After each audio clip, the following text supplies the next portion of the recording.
एक दिन जब भीम गुस्से में गांव की ओर बढ़ रहा था, दीपक ने हिम्मत जुटाकर उसके सामने जाकर मीठी आवाज में कहा, तुम गुस्से में क्यों हो? क्या तुम्हें भूख लगी है?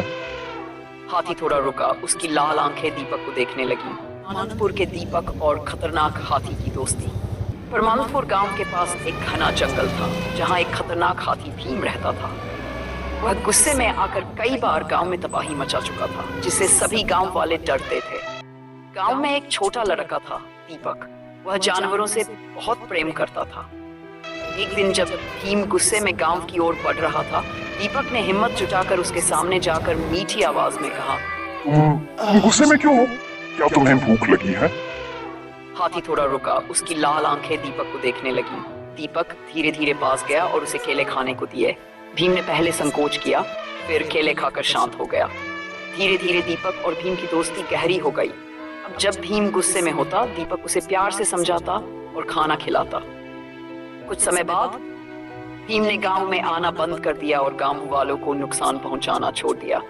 गांव के लोग हैं वे डरते थे, वह अब दीपक के इशारे पर चलता था। दीपक की हिम्मत और प्रेम ने एक खतरनाक हाथी को सबसे अच्छा दोस्त बना दिया।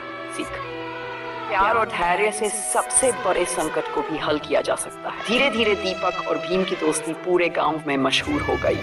गांव वाले जो पहले हाथी से डरते थे, अब उसे प्यार से देखते। दीपक हर दिन जंगल में जाता, भीम के लिए फल ले जाता और उसके साथ खेलता। एक दिन जंगल में कुछ शिकारी आए। वे भीम को पकड़ना चाहते थे। उन्होंने गड्ढा खोदा और उस पर पत्ते डाल दिए ताकि भीम उसमें गिर जाए। दीपक ने यह देखा तो तुरंत गांव वालों को बुलाया। सभी ने मिलकर शिकारी को भगाया और गड्ढे को भर दिया। भीम को जैसे ही एहसास हुआ कि दीपक ने उसकी जान बचाई है, वह उसके चारों ओर घूमने लगा और खुशी से चिंघाड़ा। अब वह न केवल दीपक का बल्कि पूरे गांव का रक्षक बन गया।